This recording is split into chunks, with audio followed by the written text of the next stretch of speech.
around the Israel-Hamas peace deal. That would be a declared peace for a short phase, some 6 weeks, and an exchange of some 33 hostages still being held, Israeli hostages still being held by Hamas in exchange for Palestinian prisoners in Israeli jails. We heard from Israel's National Security Minister Itamar Ben Gvir within the last hours saying that he would resign if this goes ahead. He urged Benjamin Netanyahu to pull out of the deal, which he says only whets the appetite of Hamas. Now, before that, US Secretary of State Antony Blinken said that he's confident the Gaza ceasefire agreed by Israel and Hamas will begin on Sunday, as is predicted, despite last-minute glitches.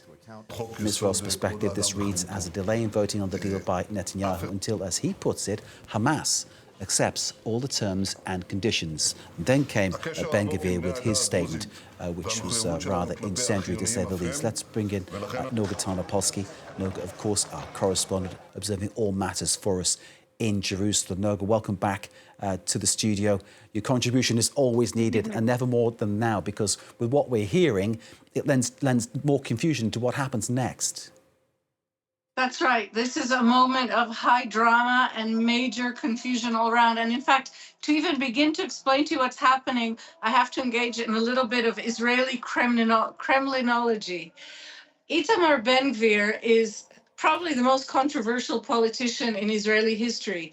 Before Prime Minister Netanyahu made him the Minister for National Security, he was considered a subject of police investigations. He's a guy who's been convicted 13 times of hate crimes and terror.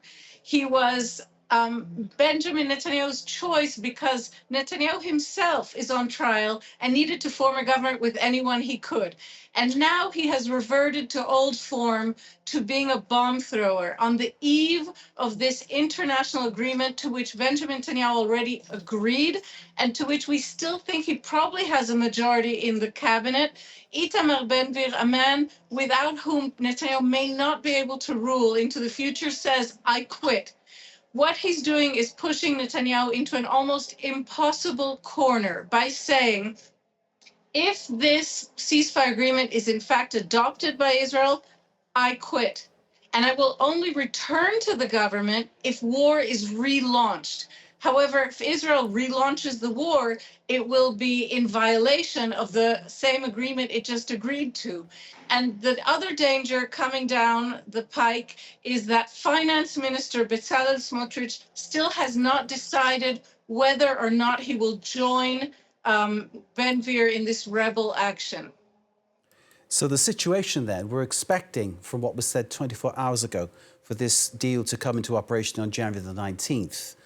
As it stands right now, we're waiting for Israel to vote on this on Saturday. And of course, without looking into a crystal ball, and even if you do that, you still can't tell what will happen, can you? I really can't. It's very complicated. So the vote was supposed to have taken place already today. Then we assumed it would take place tomorrow.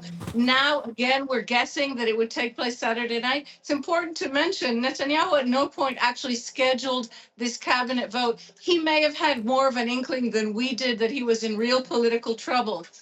All this said, I want to say Benjamin Netanyahu is not in imminent danger of losing power, because the opposition, the centrist leader, Yair Lapid, has reiterated his offer, saying to Netanyahu that so long as a hostage release deal is in place, he, as leader of the opposition, will offer Netanyahu a parliamentary safety net, meaning that Netanyahu will not be subject to a non-confidence vote in parliament if this deal does go through and hostages in fact are released. He would lose his majority, but he wouldn't lose power, but he would emerge really a crippled prime minister.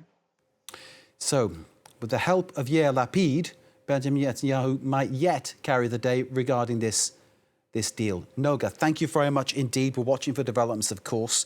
It is far from a done deal, as Noga was saying. It goes to a vote by the Security Cabinet in Israel on Saturday. And, of course, we're following all developments on the situation.